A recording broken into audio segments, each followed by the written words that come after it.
መፈንቅለ መንግስት፣ ወታደራዊ አገዛዝና የእርስ በርስ ጦርነት የሚያሰቃያት ሀገር ሱዳን። በዓለም ታሪክ ውስጥ ብዙ መፈንቅለ መንግስት በማድረግ የምትታወቀው ሁለተኛው ሀገር ሱዳን ነች። እስካሁን ድረስ በሱዳን ውስጥ 20 ጊዜ መፈንቅለ መንግስት ሙከራ ተደርጎ 7ቱ ተሳክቶ በወታደራዊ አገዛዝ እስካሁን የምትሰቃይ ሀገር ሱዳን ናት። ሱዳን ቀደም ሲል በሁለትዮሽ በግብፅና በእንግሊዝ የሁለትዮሽ አገዛዝ ስትሰቃይ የኖረች ሀገር ነበረች።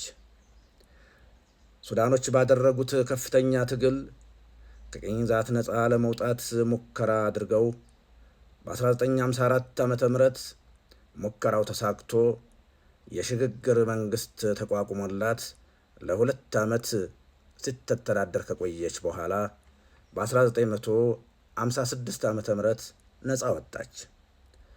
ለ2 ዓመት በሽግግር ጊዜም ጠቅላይ ሚኒስተር ሆነው በኋላም ሱዳንን በጠቅላይ ሚኒስተርነት ያስተዳድሯት እዚህ የምትመለከቷቸውና ባንዲራቸውን በነፃነት ጊዜ ከፍ አድርገው የሰቀሉት እስማኤል አልአዛሪ የተባሉ ሱዳናዊ አስተዳዳሪ ነበሩ። በእሳቸው ጠቅላይ ሚኒስተር ጊዜ ጸረ ግብፅ አቋም ያዙ።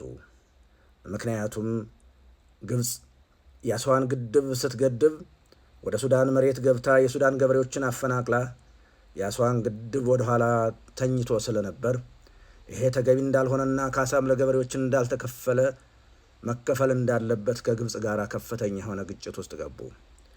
ሁለተኛም አብዱል ገማል ናስር በአባይ ጉዳይ ላይ የተሳሳተ ፊርማ እንዲፈርም ማስገደድ ጀምሮ ስለነበረ ይህንን ለመፈረም ባለመፍቀዳቸው አብዱል ገማል ናስር ጋር ከፍተኛ የሆነ ግጭት ፈጠሩ። በመሆኑም አብዱል ገማል ናስር ወታደራዊ መፈንቅለ መንግስት አዘጋጀባቸውና ከ2 ዓመት ጠቅላይ ሚኒስትርነት በኋላ በወታደራዊ መፈንቅለ መንግስት ተገልብጠው ስልጣናቸውን ለቀቁ።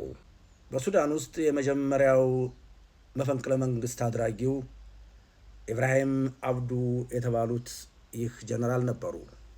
ከዛ በኋላ እስካሁን ድረስ እስከ አብዱልፈታህ ኢብራሂም ድረስ ሱዳንን እያመሱ ያሉ ጀነራሎች እዚህ ላይ የምትመለከቷቸው ናቸው። ሱዳን ቅኝ ግዛት ከወጣች በኋላ የተለያዩ ችግሮች ገጥሟት ነበር። ዋና ዋና ችግሮቹ የሚከተሉት ናቸው። አንደኛው የቅኝ ግዛት ውርስ ነው። እንግሊዝ ሱዳንን በምታስተዳድርበት ጊዜ ሰሜኑንና ደቡቡን ሱዳን ከፋፍላ በተለያየ